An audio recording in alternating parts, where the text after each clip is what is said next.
सबसे पहले आप सभी को मेरा प्यार भरा नमस्ते। मैं गीता सेमवाल देवभूमि उत्तराखंड के गंगा मैया जी का शीतकालीन प्रवास मुखवा मुखीमठ गांव से आप सभी लोगों का हार्दिक स्वागत करती हूं आपका अपने YouTube चैनल हर्षिल ब्लॉग में। आज मैं अपनी ब्लॉग की शुरुआत दिन के 12:30 बजे अपने गांव मुखवा से कर रही हूं और इसी के साथ आज मौसम काफ़ी सुहावना बना हुआ है। ये देखिए नीला नीला आसमान और साथ में ये देखिए बादल भी छाए हुए हैं और इसी के साथ जो सामने श्रीकंठ हिमालय रेंज है आज इनके सुंदर से दर्शन भी हो रहे हैं। और सावन के महीने जहाँ जहाँ तक मेरी नज़र पड़ रही है चारों तरफ हरियाली हरा भरा देखने को मिल रहा है। और इसी के साथ सुबह से ये देखिए इतनी चमचमाती हुई तेज़ धूप के साथ ये देखिए हवाएं भी चल रही है, जिस वजह से कि मौसम काफ़ी सुहावना बना हुआ है। दिन के टाइम पे हमारे मुखवा गांव का माहौल भी शांत सा बना हुआ है, क्योंकि अधिकांश लोग दिन के टाइम पे बगीचों में काम करने के लिए चले जाते हैं। और साथ ही ये देखिए यहाँ से धराली बाज़ार साफ दिखाई दे रहा है। और इसी के साथ आप ये देखिए जो ये खीर गंगा है इसमें ना आजकल काफ़ी कम मात्रा में मुझे पानी दिखाई दे रहा है।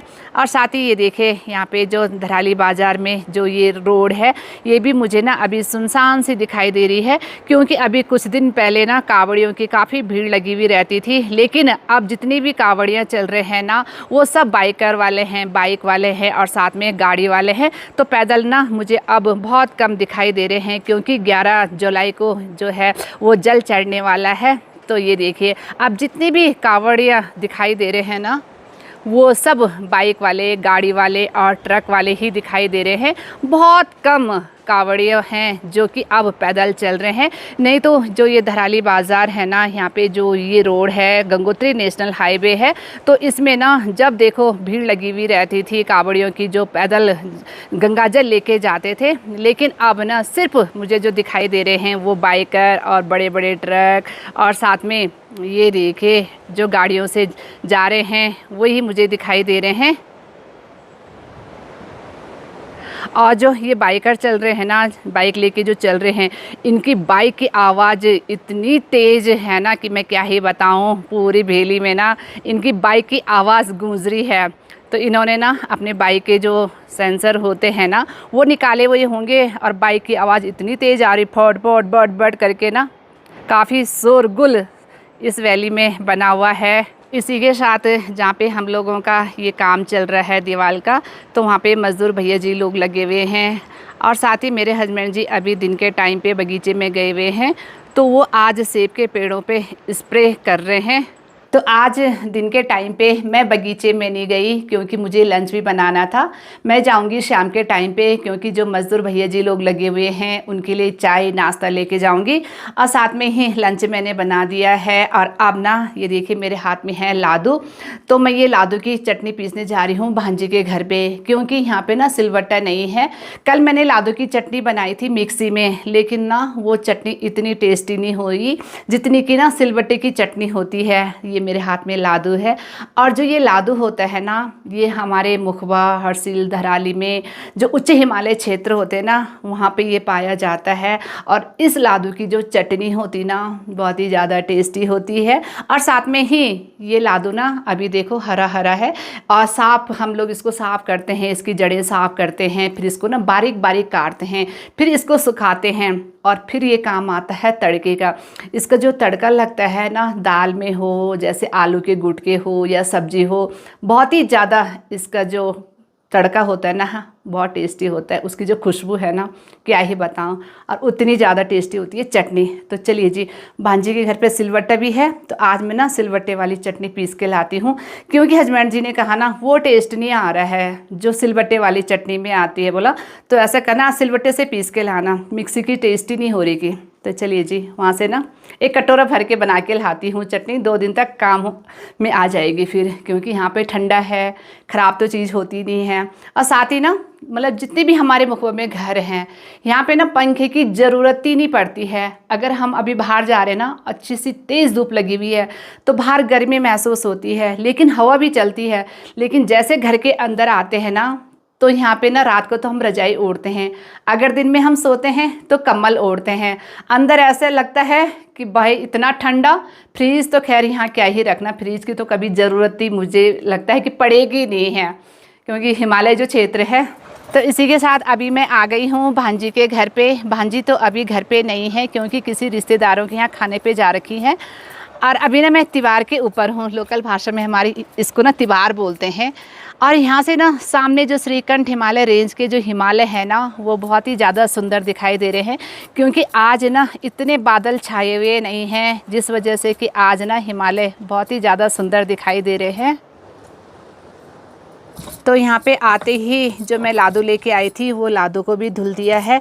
और साथ में इस वाली कटोरी में टमाटर रखे हुए हैं, और ये मसालदानी पे ना इसमें सब कुछ है, मसाला, नमक, मिर्च। और यहाँ पे आरती तो चटनी पीसना भी इसने शुरू कर दिया है। तो थोड़ी देर आरती पीसेगी, तब थोड़ी देर मैं पीसूँगी।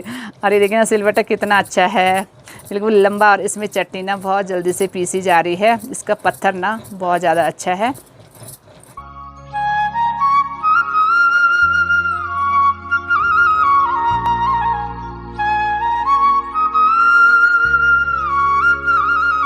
तो दिन में टेस्टी लंच करने के बाद अभी शाम की 4:15 बज चुकी है।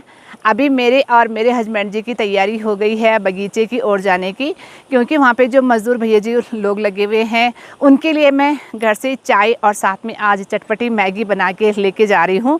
और ये देखिए रास्ते में ना आजकल हमारे गांव के ये यहाँ पे डॉगी मुझे खूब सारे मिलते हैं। तो एक डॉगी यहाँ पे बैठा हुआ है, और साथ में मैं ना इनके लिए बंद लेके आई हूँ। देखिए ना मेरे हस्बैंड जी दे रहे हैं, और कैसा बैठा हुआ है, इंतज़ार कर रहा है बंद का। ये देखिए, दो दो उसको,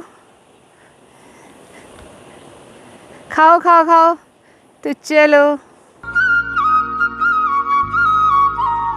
तो इसी के साथ मैं पहुँच गई हूँ उस जगह पे जहाँ पे कि भैया जी लोग ये दीवार देने का काम कर रहे हैं। और मेरे हस्बैंड जी तो ऊपर चले गए, और साथ में डॉगी भी।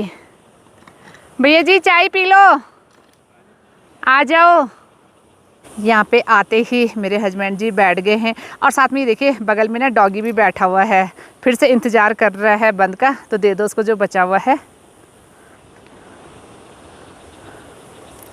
और इसी के साथ आप ये देखिए, इस वाले बगीचे में जो ये सेब का पेड़ है, तो ये सेब का पेड़ है जो सेब सावन के महीने पक के तैयार हो जाते हैं, यानी सौण्याटे सेब हम लोगों को लोकल भाषा में यहाँ पे बोलते हैं।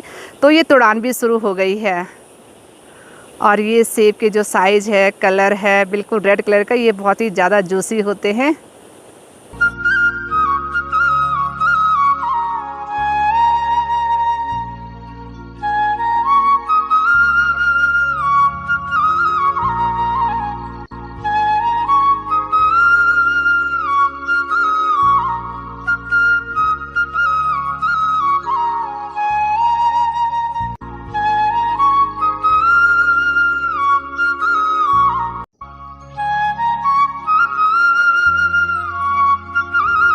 तो अभी भैया लोगों को मैगी खिलाने के बाद हम लोग घर की ओर जा रहे हैं। आज ना बगीचे में भी कुछ काम नहीं किया, तो आज बस चाय और मैगी दी भैया लोगों को, और निकल गए घर की ओर। आज मौसम भी काफ़ी सुहावना है, कल भी बारिश नहीं हुई, और आज सुबह से भी अच्छी सी तेज़ धूप खिली हुई रही। अभी शाम के टाइम पे बादल तो छाए हुए हैं, लेकिन पता जितनी बारिश उत्तरकाशी होती है ना, उतनी बारिश ना हर्सिल वैली में नहीं होती है। अगर होती भी है ना रात को, तो रुमझुम बारिश होती है। तेज़ बारिश तो यहाँ होती नहीं है, और अगर तेज़ बारिश हुई तो डर भी लगता है।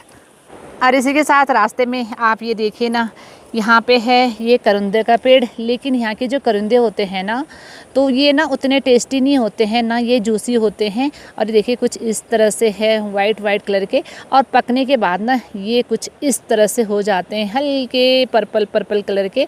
लेकिन इनको खाते नहीं हैं, खाने में नहीं, बिल्कुल टेस्टी नहीं होते हैं, बिल्कुल जूसी नहीं होते हैं। इसी के साथ आप ये देखिए ना, धराली बाज़ार में ये बड़े बड़े जो ट्रक है, ये कावड़ियों के हैं। अब तो डाक कावड़ भी शुरू हो गए हैं, और इनमें ना डीजे की आवाज़ इतनी तेज़ बज रही है ना कि पूरे मुखबा गांव तक ये आवाज़ गूंज रही है। तो अभी बगीचे से हम लोग पहुंच गए हैं गट्टू के पास, यानी भीमधारा के पास, और यहाँ पे है भीमधारा का ठंडा ठंडा जल। बिल्कुल ओरिजिनल, ना कोई फ़िल्टर की ज़रूरत, बिल्कुल शुद्ध